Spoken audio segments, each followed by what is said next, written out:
In Europe at the beginning of the 16th century, the winds of change came blowing from the southern nations such as Spain or Italy, more precisely Venice or Florence.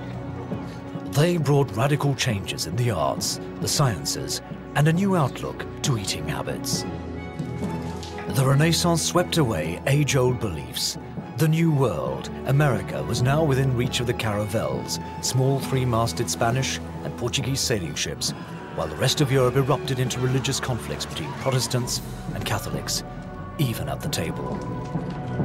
Ironically, the period saw the invention of the first rules of civilized etiquette. Thanks to Gutenberg and his printing press, table manners and recipes could be published and become part of all good households.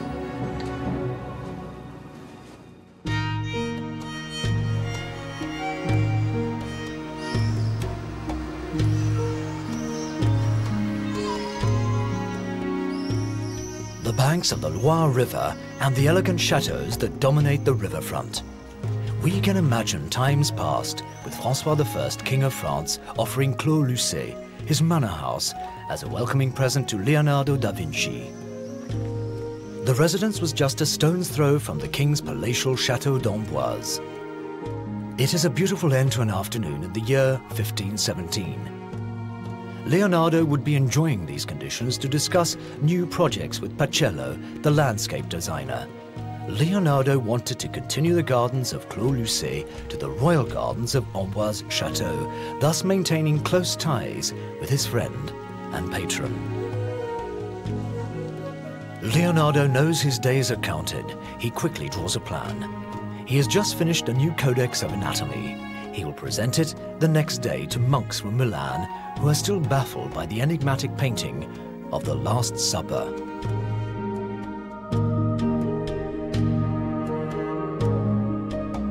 Leonardo, now master of Clos Lucé, is always at work. He is also an Epicurean. He has just entered a quotation in his notebook. "Happiness is to be found where one finds good wine."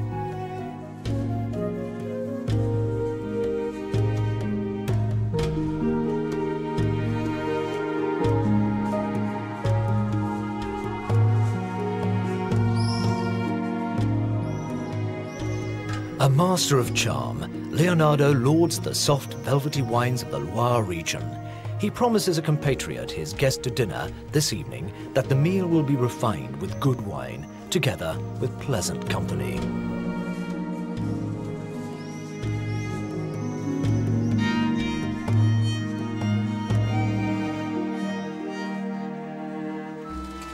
Today, in the kitchen of Clos Lucé, the evening feast is being prepared.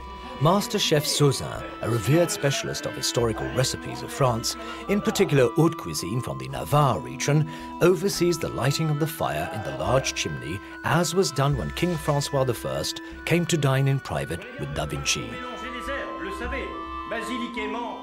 During the Renaissance, chateau kitchens became more spacious and well lit.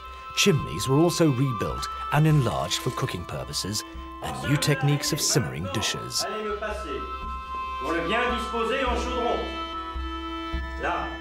Spits were still extremely rare, but the handles of pots and pans became longer, improving the comfort of grill chefs.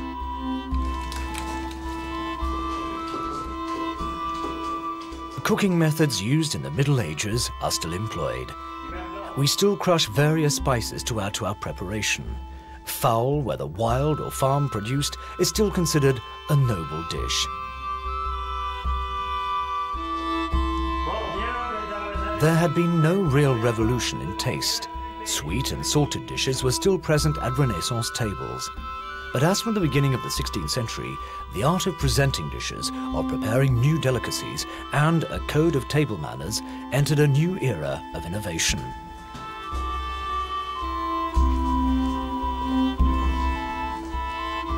The subjects of the King of France made real progress in eating habits, thanks to the Renaissance. Well before them, however, in Florence, Lorenzo de' Medici became Lorenzo the Splendid at his table.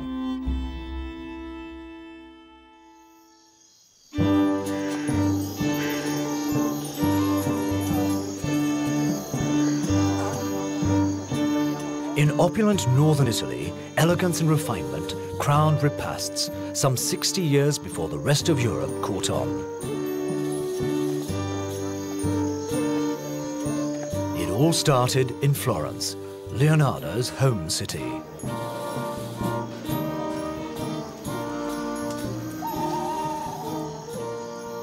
C'est à la cour des Médicis que se met en place cette nouvelle convivialité. This new form of social behavior began in the court of the de' Medici family. For the first time, an eating accessory, together with a flat plate, came into use, breaking with the medieval tradition when diners ate out of bowls or on eating boards with their hands. Eating from a plate became the model of etiquette, and Italy was the home of such inventions. This custom was adopted by other courts in Europe, but very much later on.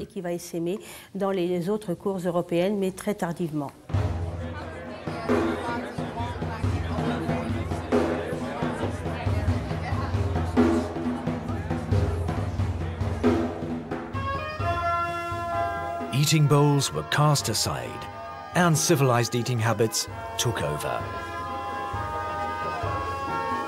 The first luxury of the Renaissance was the creation of a part of the residence reserved for meals. It became the dining room.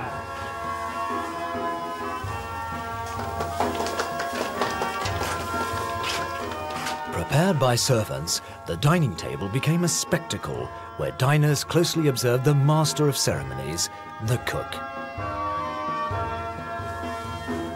The cook's task was to taste every dish before being served. The scandal of the terrible Borgia family, together with great progress in preparing poisons, made prudence part of daily organization. While the cook remained watchful, guests seized on another great innovation, the furcina, the fork.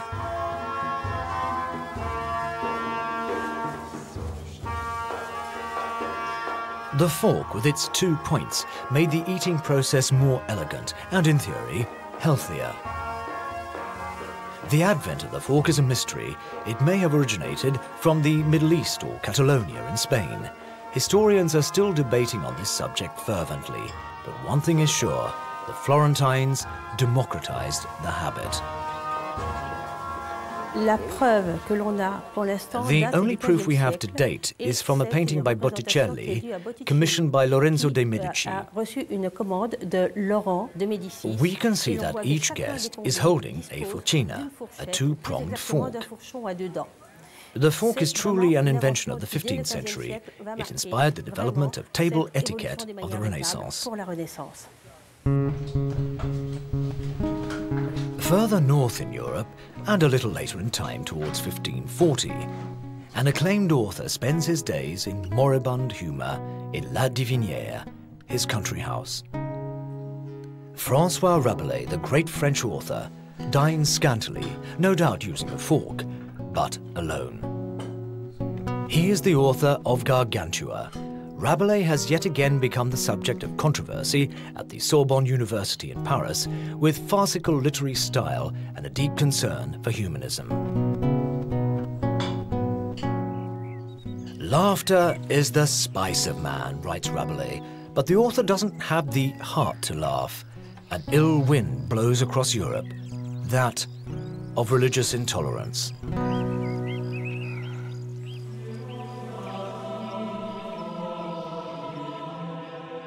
Since 1520, Martin Luther has been preaching religious reform in Germany. He targets the clergy in Rome. He preaches self-purpose to practicing Christians. Now, Catholics and Protestants clash with texts in hand, and also across the table. Martin Luther pleads for the abolition of days of fast and Lent. In the reformed provinces, eating interdictions are indeed abandoned.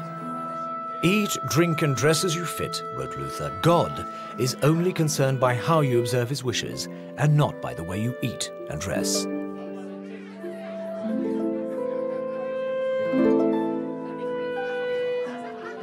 In Protestant society, Christians could eat what they deemed necessary.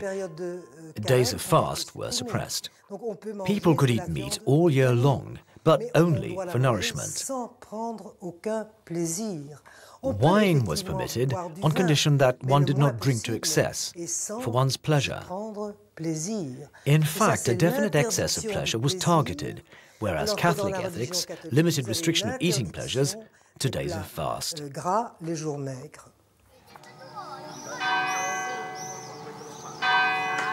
In the shade of their bell towers, Catholics are worried, not about the austerity of Protestants, but about a dangerous waft of freedom that originates from their own church.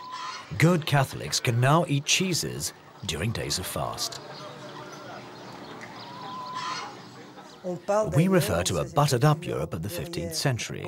The Catholic Church made rapid decisions to keep their community intact. And since butter, eggs, milk and dairy foods were a daily delight, the Vatican proved their tolerance with reformist practices.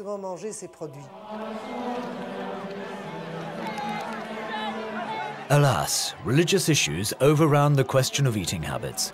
Theological confrontation led to political turmoil, and the result was horrific. Paris, August 24th, 1572. Those who took the liberty of choice with the fast of Friday were massacred without pity. By order of Catherine de' Medici, together with the blessing of Pope Gregory XIII, 3,000 Protestants were killed in one day by soldiers under the command of the Duke de Guise. The Christian world was divided by the wars of religion.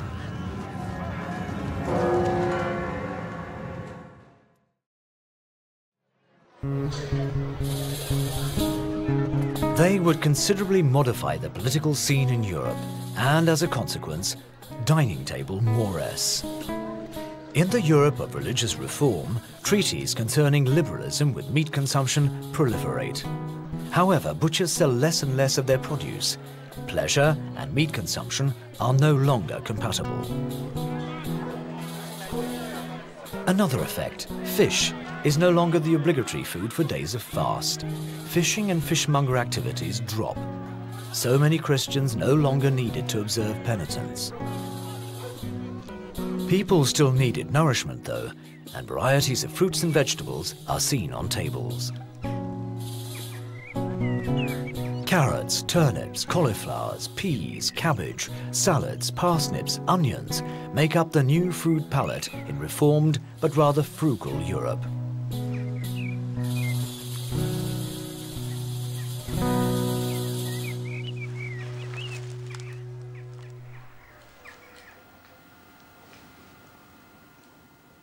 In Catholic France, Rabelais finally receives authorization, no less than from the king, to be published.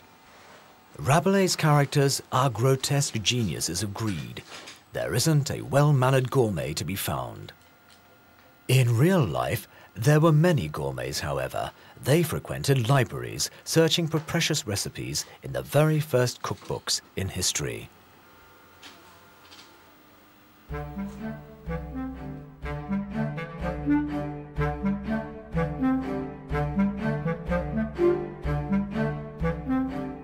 Thanks to the marvelous technique of Gutenberg with his printing press, recipes appeared in black and white. They instructed chefs in the art of gastronomy and also the principles of healthy eating inherited from the Middle Ages. But what was not written in these books, most often originating from Italy, was that master cooks became capricious when their recipes were not followed to the letter.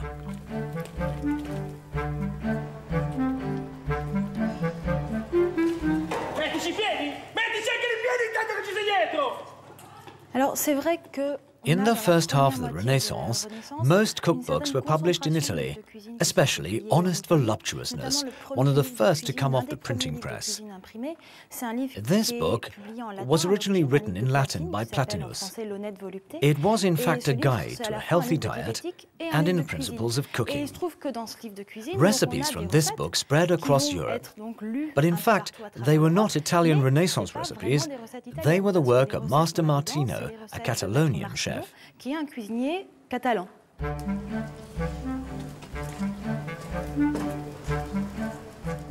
Most recipe books came from Tuscany, Umbria or Venetia. Italy was the benchmark for culture, especially since the arrival of Catherine de' Medici at the court of France. She impressed her society with the use of forks, Italian table manners, skilled cooks, and their colazione, dishes served cold, decorated by varieties of fruit and vegetables.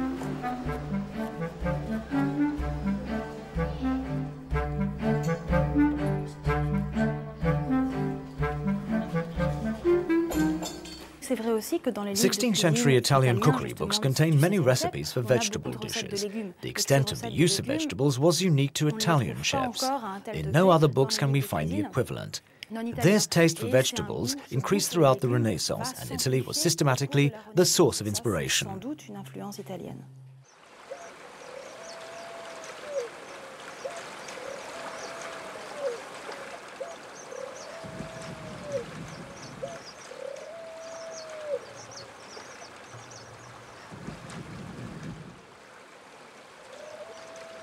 Protestant Christians helped bring cabbages and onions to southern European kitchens. Aubergines and cucumbers, blessed by Catholics, were adopted by chefs in the north. The Italians exported their cookbooks and science of horticulture. In all of Europe, vegetable gardens became true laboratories. Methods of selection, crossbreeding, cutting and grafting led to the production of new varieties of vegetables, in particular zucchinis and artichokes. The unpleasant thistle becomes a choice ingredient. The Renaissance painter Giuseppe Arcimboldo incorporated the thistle in his portrait of a prince in his fantastic style painting, Summer. But for most people of the time, such exotic vegetables were still a luxury. The trend for fruit and vegetable dishes was a consequence of policies emanating from the pontificate. Meat was prescribed by the higher ranks of the clergy. Chefs at the Vatican had to invent new ways of consuming fruit and vegetables. And eventually, fruit and vegetables became the model food for the wealthier class.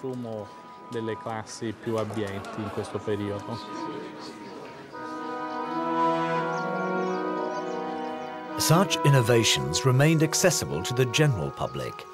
Cardoons from southern Europe, for example. Their rusticity appealed to austere Protestants. A French agronomist of the late 16th century, Olivier de Serres, described the plant as being unpleasant. The root cannot be rid of its grossly sharp taste. Many Protestants fleeing persecutions found refuge in the Republic of Genoa. Baked cardoon root became the symbolic dish of Protestant resistance facing troops under the command of the Catholic Duke of Savoy.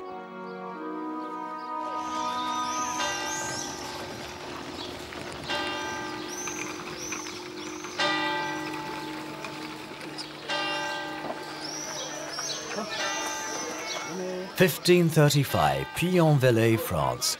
The Cathedral of the Black Virgin has become a leading site for pilgrims. Camp followers and cooks are very busy chopping, then dicing meat, before the ingredients are to be sautéed.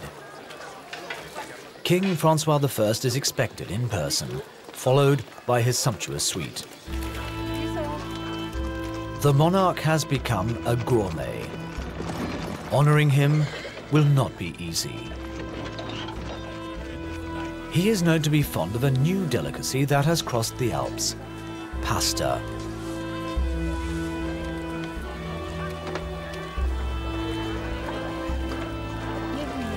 Pasta was made and imported from Sicily, thanks to the Islamic civilization well before Marco Polo brought back noodles from China. Pasta remained a luxury food. There was work to be done to produce good pasta. Initially, pasta was made from corn flour. All the preparation was done by hand. To make fine pasta, the cook needed a strong wrist and a great deal of patience. In the kitchens of Northern Europe, cooks improvised enriching pasta with cream and butter or egg yolk. And they didn't stop there. Pasta was often used to accompany boiled chicken. Then, soft spices were added, such as cinnamon. Meanwhile, in Genoa, Naples or Rome, noodles, gnocchi, tortellinis and lasagna were decreasingly worked by hand.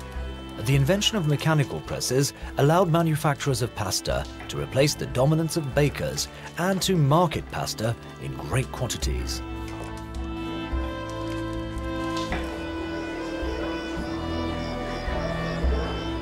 Thus, pasta was brought to the palates of diners in every republic and principality of the Italian peninsula. One major culinary detail was lacking. Cooks and kitchen boys at the time ignored the al dente quality. It was good taste in the Renaissance to boil macaroni for 2 hours, and sometimes even make a dessert of them by incorporating sugar and cinnamon.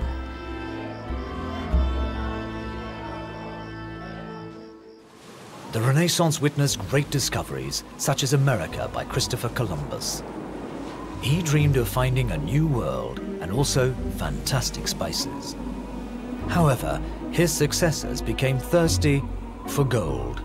But botanists and merchants traveling with the fleets were more prosaic and searched for other treasures, such as beans, marrow, corn, pepper, tobacco and cocoa were discovered.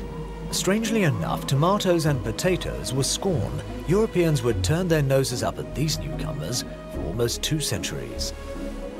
It is fascinating to learn which new produce imported from the Americas was considered a prestigious discovery and was rapidly integrated into European cooking. Such was the case with capsicum, that dethroned pepper. It was dubbed a poor man's pepper. Corn also made an immediate impact. It accompanied turkey, that became an esteemed dish in the courts of Italy during the early years of the 16th century. It was an age of immensely successful merchants, true ambassadors of a new world. The greater world was slowly being seen as being round. Caravels, galleons and Dutch galliots crossed the oceans, their holds filled with new treasures. When they set out again towards the Americas, they transported corn, flax, barley and grapevine shoots. Such marine trade ensured the survival of the first colonists and the fortune of merchants. Arriving also from the New World, still called the Indies, the plump India hen began its reign as master of poultry farms of the Renaissance.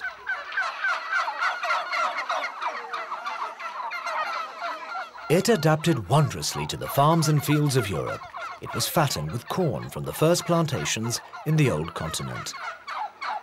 Plump, tasty and cheap, the India hen was brought into politics at the end of the 16th century.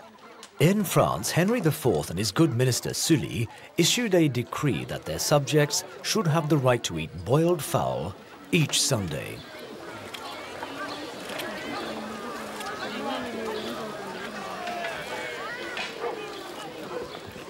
With fowl so inexpensive, the economy of the kingdom could not possibly be ruined, and poultry finally became very popular. In an inn on the outskirts of Amboise in France, Renaissance enthusiasts still sing homages to the good king who democratized poultry.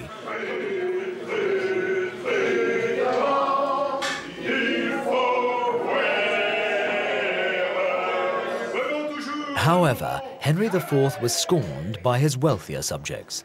They blamed him for making poultry too popular and thus condemned the food as being vulgar.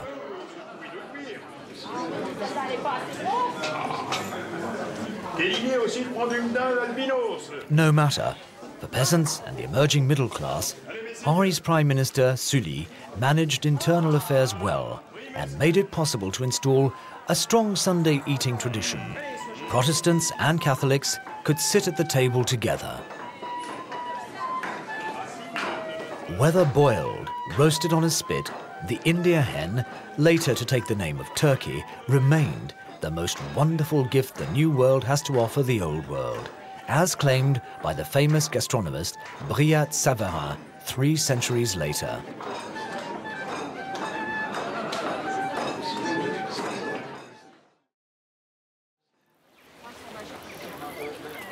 However, for the rest of the week in rural homes, the eating mode was much more frugal. Bread remained the staple food. The haymaking and harvesting periods were the most significant feasting period of the year for peasants. Cereals such as wheat or rye were grown to make bread. Buckwheat, barley and oats were used to nourish livestock. If the harvests of hay and corn were good, there would at least be enough milk and bread as a result to get through autumn and winter. The consumption of fresh milk was, however, reserved for people in convalescence. Dairy produce such as curdled milk or cheese was generally consumed. The most popular cheeses of the 16th century in Europe were French Roquefort blue cheese, Dutch Gouda or Edam, or Italian Parmesan.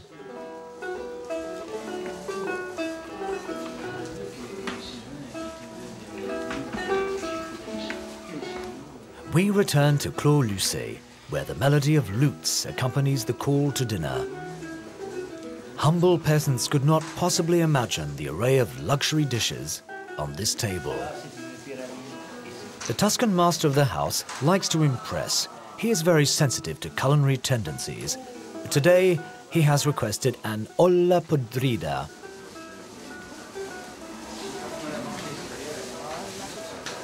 The recipe is of Spanish influence. Cooks from Lombardy and Genoa made a monument of this dish. It was a complete meal in itself and perfectly espoused the growing passion for fruit and vegetable dishes.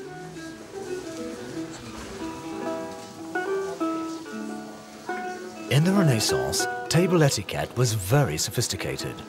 One had to handle a fork elegantly, know how to use flattery in excess, master the art of simpering, then daring to indulge in a strange vogue, the hopping dance called tourdillon.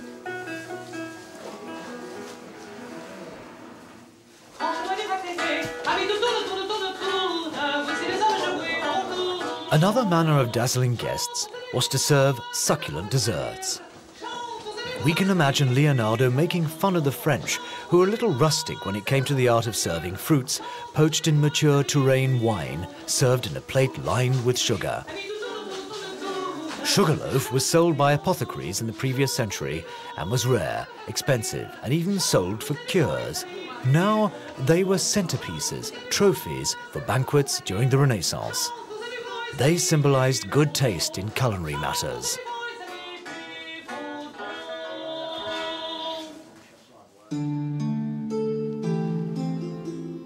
Sugarloaf made sweetening with honey become a thing of the past. Arriving in ever greater quantities directly by sea from North Africa and the Antilles, sugar invaded Renaissance tables abundantly.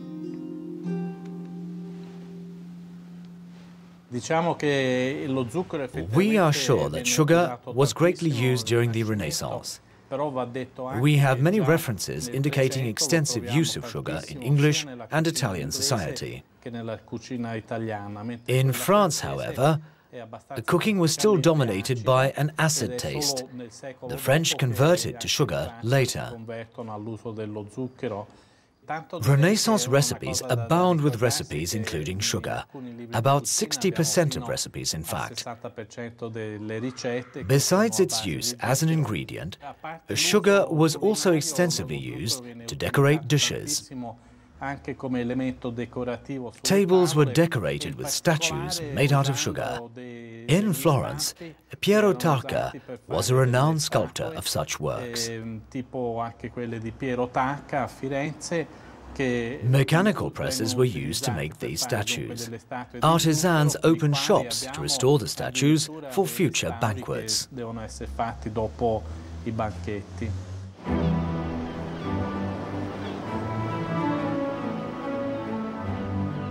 Sugar became the new symbol of wealth and power. It also fired the imagination of creative cooks in Venice.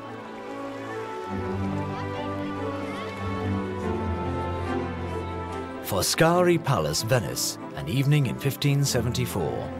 To honor his guest, Henry III, King of France, the Doge of Venice, has decided to draw up a table where all the crockery is made out of sugar. Goblets, plates, carafes, and of course the dishes making up the dinner are made out of sugar that has been spun. Even the ornamented gondolas used to present the latest fad, dragées, sugar-coated nuts and fruit, are made from sugar.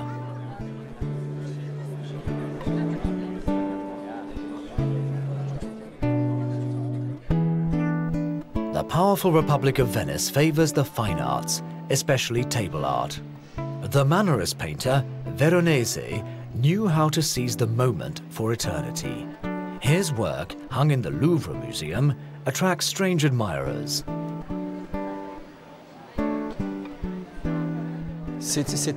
This painting, The Wedding at Cana, is a fabulous testimony. Society is seized as a whole. Look at the U-shaped table. It is immense. If you look closer, you can see a profusion of objects in sugar on the table. It is clear that this is an orgy of sugar. It's also clear that the people present intend to indulge.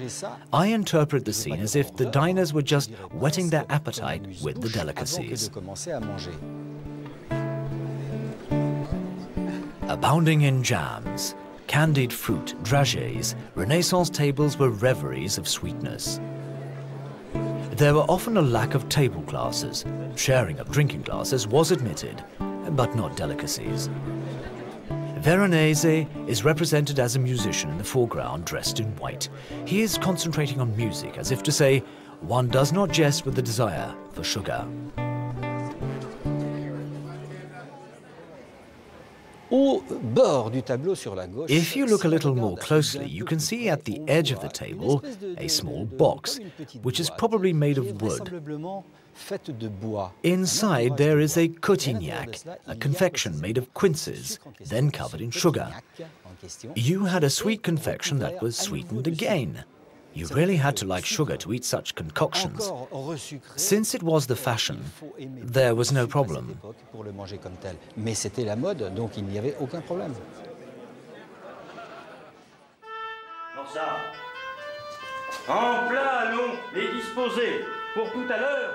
In the kitchens of Clos Lucé, as in all the noble houses of Europe, Master Chef Sauzin keeps to this fashion.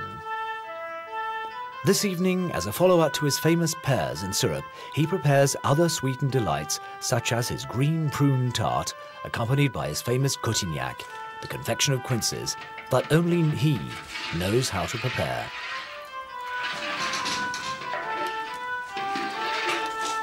After having reduced wild quinces to a juice with sugar after 3 hours simmering, so that the sugar blends with the savor of the fruit, he tosses in a generous amount of ground ginger.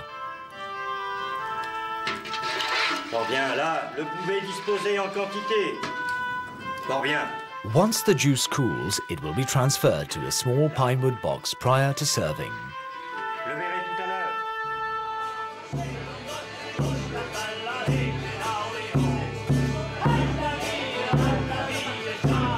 In Northern Europe, at the beginning of the 16th century, the delicacies and refinements of Italian cooking were yet to be as largely adopted as they had been in France. In Flanders, for example, certain medieval practices in sweetened delicacies persisted.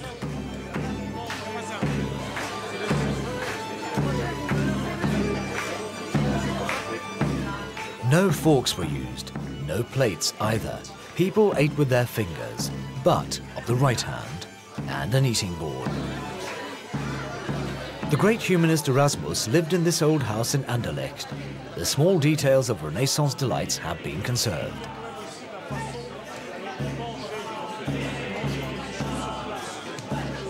Erasmus was the first to codify the art of table manners.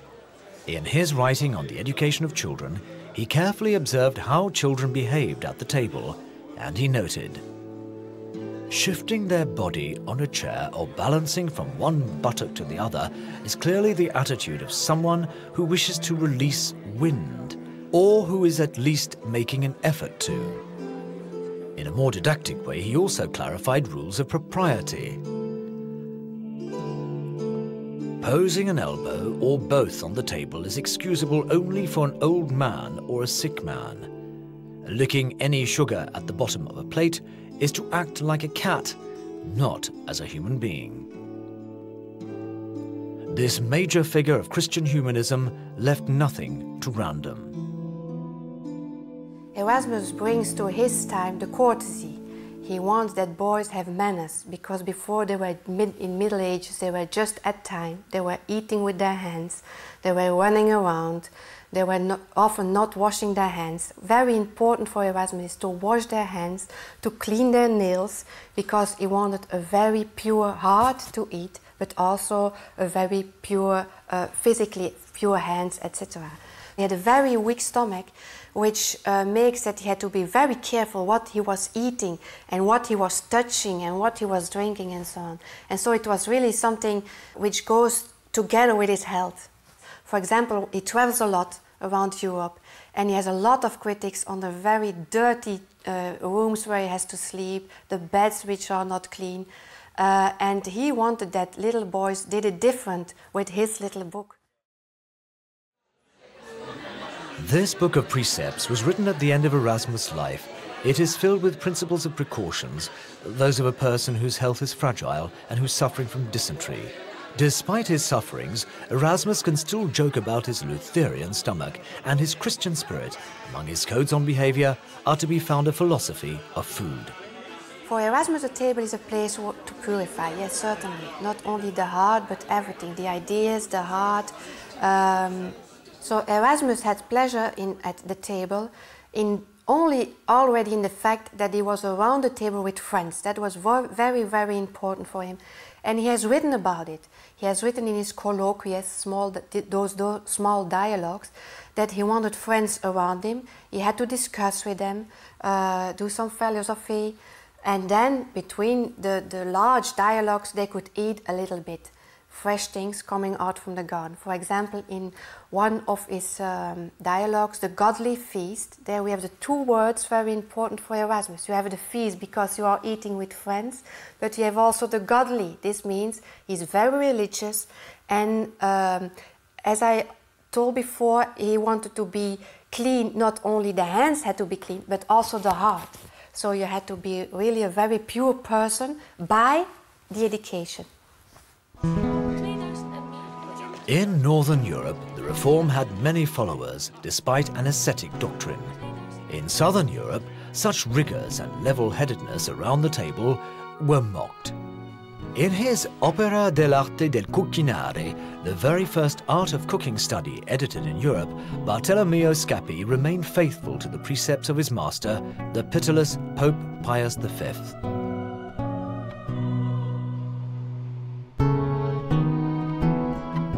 Scappi imported prohibited ideas and pleasures to the kitchen.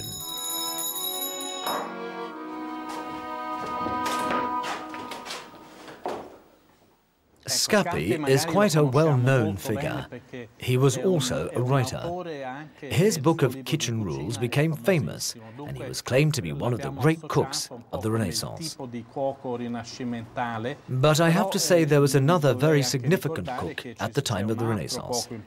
Maestro Martini de' Rossi was probably the one who influenced cooking tendencies of the Renaissance.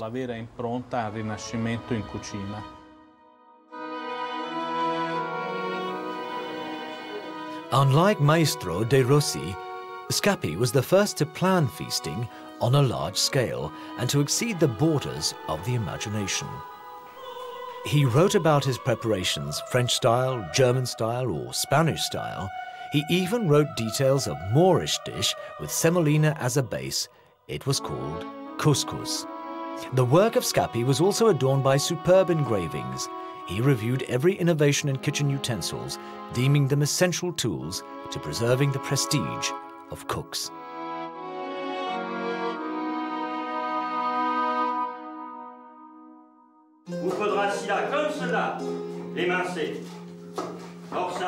In the kitchen of Clos Lucé, Master Cook Sauzin could have sought inspiration from his mentor, Master Scappi, to treat the noble assembly to a sumptuous meal. To compose such a dinner again, Sauzin would most probably prepare zucchini, lasagne, turkey quenelles, or foie gras with spiced bread and bitter orange jam. Vous savez, voilà un légume. S'il est mal assaisonné, ne peut être bien mangé. Là, il nous suffit juste de le mouiller. Point trop. Finally, he will opt for simplicity. Voluptuous, tender, stewed veal with lemons and fresh basil, in the manner of Scapi.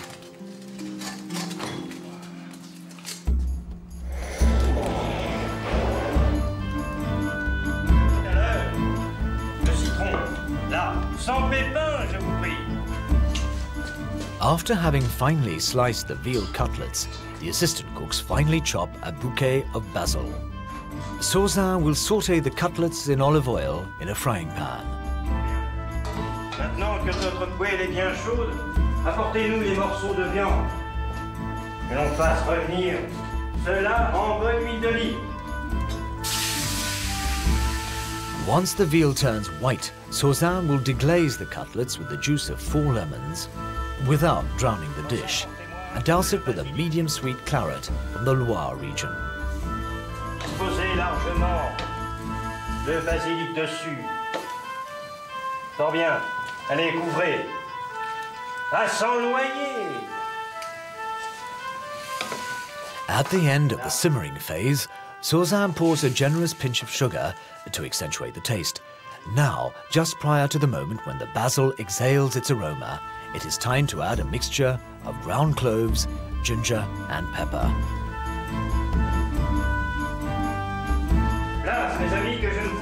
Sauzin, as Scapi had prescribed, did indeed win his personal wager. The first duty of a cook is to conform with the tastes and character of the prince to whom he serves. A cook must always consider the mood of his master above all. Da Vinci and Francois I would surely have congratulated him.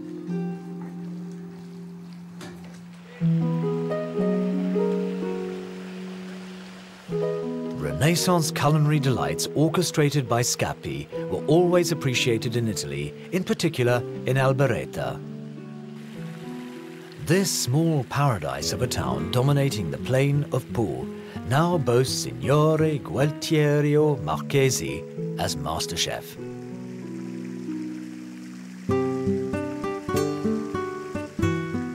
He has become the first Transalpine master cook to receive 3 stars.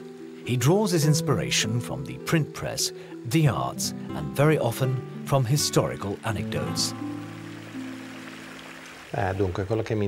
What impresses me in Scapi's work is its modernity, the manner of considering cooking.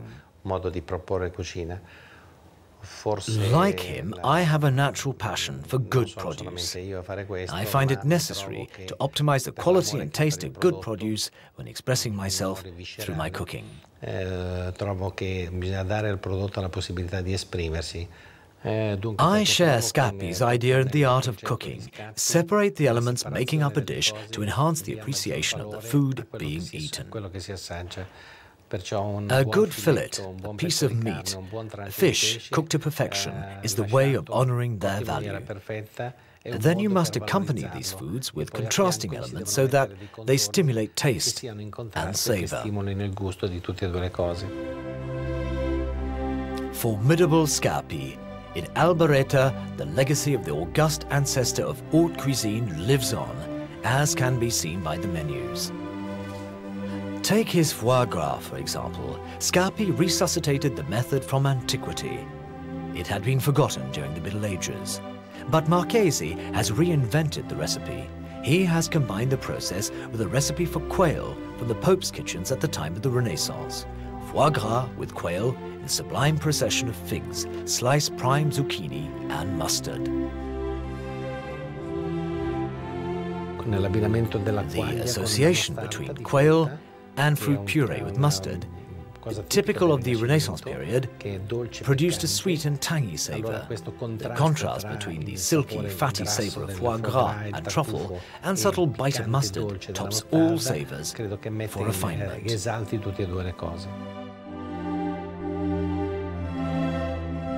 But the master cooks at the Pope's court and Scappi, the master cook of Alboreta, had a different idea of presentation. Scappi was also a sculptor at heart. He impressed by creating sublime layers of foie gras. Marchesi prefers flattering presentations. He marries decoration with abstraction. Such as his very famous risotto, a hint of cheese to accompany the subtlety of saffron. Marchesi associates culinary history with the art of the painter Casimir Malevich. There is a very strong connection with the Renaissance. Gold was used to decorate fine dishes. Saffron was a condiment that was cultivated in Italy in Abruzzi and Marchesi. Rice, gold and saffron was also used as an artistic expression. It is like harmony in a musical piece, as musicians say when they compose. It is in fact an embellishment to a dish. I always say, amaze your diners by simplicity. A suggestion of Malevich's painting, a yellow square on a yellow background.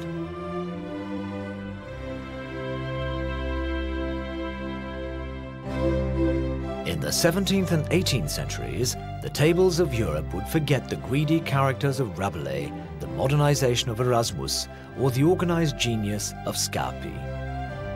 Great refinement was called for, supreme luxury and elegance of etiquette. This period would put aside spices. Associations of food in a near natural state were revered, as was early produce, together with a passion for chocolate. But Europe would also encounter terrible famines. Proud master cooks in the kitchens of great residences would also have to face misery during the century of Enlightenment.